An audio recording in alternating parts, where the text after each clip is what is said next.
On this Juneteenth, we are celebrating freedom for all, and we're looking at the history of the holiday with the help of Keisha McIntyre from the Indianapolis Public Library and Miss Indy Juneteenth 2022, Teresa Clay. Thank you both so much for being here. Thank you for having us. Thank you. This is such an important holiday, obviously, but as we were talking before the show, it's one that some people really aren't even aware of still in some way. So kind of explain to me, and this is a loaded question, but the history of Juneteenth and why it's so important to celebrate that. Well, on June 19th, 1865, Union soldiers went to Galveston, Texas to let over 250,000 enslaved people know that they were free. And what's kind of cool that I found out recently is that there were actually people from Indiana who were part of that group who went to Texas, including black Union soldiers from Indiana. So to me, it's just a reminder of how we've always kind of been a part of our own story and a part of creating positive change over time. Teresa, your reign has come to an end because there is a 2023, but your year as Miss Indy Juneteenth, explain what that process was like for you and how that made you feel, because there is an important responsibility with that. Absolutely. I have to say the community was absolutely so amazing.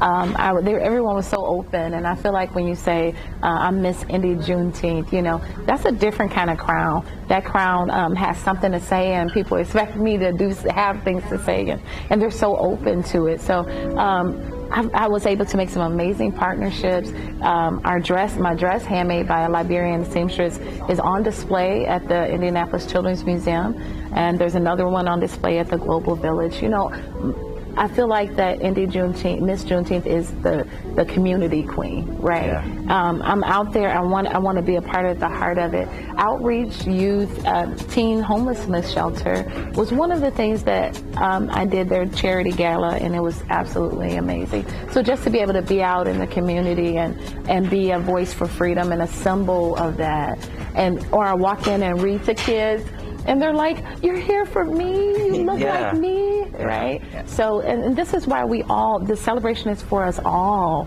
It's, you know, this is a part of our history in the U.S. that we hate to talk about slavery. We hate this brand, you know, this scar on who we are. And so the end of that is worth celebrating. Yeah, absolutely. And that's all of us, that we all should be celebrating. I get so excited, guys. Yes. I get excited. Well, it's a fun holiday. It's exciting. And that's what we need to be celebrating it that way.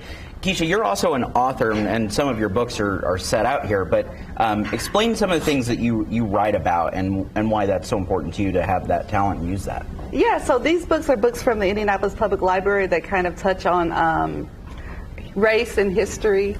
I actually write like science fiction, fantasy type stuff, so it's a little bit different.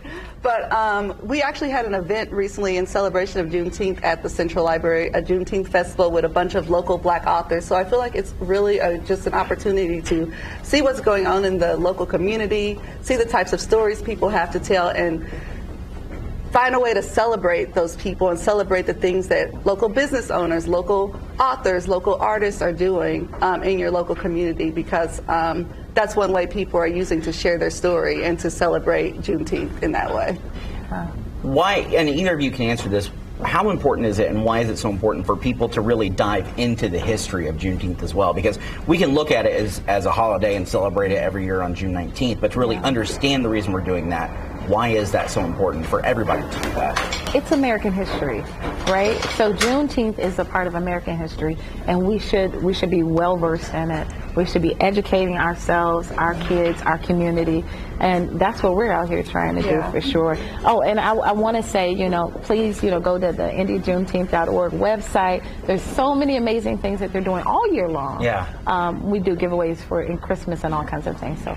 Yeah, it's a great opportunity to talk to your family, talk to your children. You can even use materials that are free here in the city, like books from the library, to like start a conversation about history and about race in America. So I feel like we have things for all ages. Like I've read Stamped, that's an amazing book.